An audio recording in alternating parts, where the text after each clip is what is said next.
Assalamu alaikum, dear students. Today, in your subject of social studies, we'll be discussing our chapter number 25, our national symbols.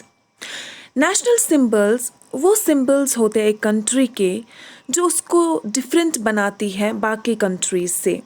ये एक identity होती है, एक unique identity होती है जो किससे ज़ाहिर होती है, इन्हीं सिंबल्स से। फॉर एग्ज़ाम्पल नेशनल फ्लैग होता है, नेशनल एंथम होता है, जो कि अब हम डिटेल में पढ़ेंगे।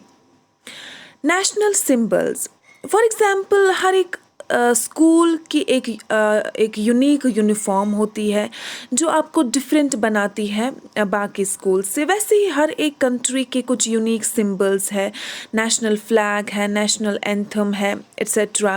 इन्हीं सिंबल्स को हम नेशनल सिंबल्स बोलते हैं। ठीक, ये नेशनल सिंबल्स क्या दिखाते हैं? एक कंट्री की आज़ादी दिखाते हैं कि एक कंट्री इंडिपेंडेंट है, उस पर किसी और कंट्री का रूल नहीं है। ये सिंबल्स हमें ये भी दिखाते हैं कि एक कंट्री का क्या कल्चर है, क्या वैल्यू सिस्टम है। पहला हम पढ़ेंगे नेशनल फ्लैग। इंडिया का जो नेशनल फ्लैग है इसको हम तिरंगा या फिर ट्राई कलर बोलते हैं। ये रेक्टेंगुलर में है और इसके 3 कलर्स हैं। सैफ्रॉन ऊपर टॉप में है, वाइट मिडिल में है और फिर ग्रीन बॉटम में है। सैफ्रॉन सिंबलाइज करता है करेज और सेक्रीफाइस। ठीक है, मतलब हर एक कलर का कुछ मीनिंग है, तो सैफ्रॉन का इसमें मतलब है करेज और सेक्रीफाइस। वाइट कलर इसमें दिखाता है ट्रूथ और पीस, और ग्रीन कलर इसमें दिखाता है प्रॉस्पेरिटी। यानी कि इंडिया का जो ये फ्लैग है ये दिखाता है कि इंडिया ने बहुत ज़्यादा सेक्रीफाइस किया है।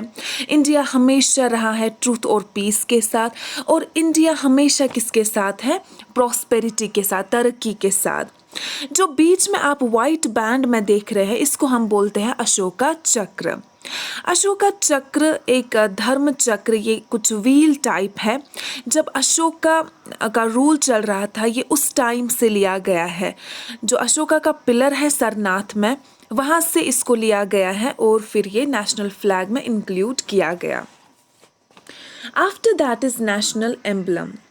नेशनल एम्बलम क्या है? ये एक मॉडल है, ये भी अशोका पिलर में ही था। नेशनल एम्बलम में 4 लाइन्स हैं जो एक दूसरे के साथ बिल्कुल खड़े हैं उस एम्बलम में। एम्बलम क्या है?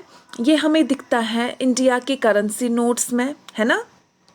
और हम इसमें हमें 3 ही लाइन्स दिखते हैं, लेकिन एक और लाइन है जो कि he is from the back side. ठीक है, ये 4 लाइन्स इसमें क्या सिंबलाइज करते हैं? पावर, करेज और कॉन्फिडेंस।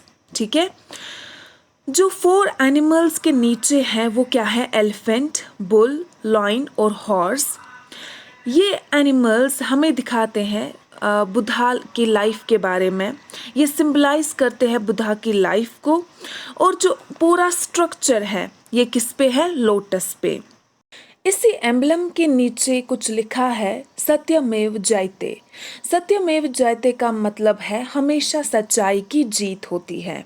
ठीक है, हम बाकी सिंबल्स कल कंटिन्यू करेंगे। आज के लिए इतना ही।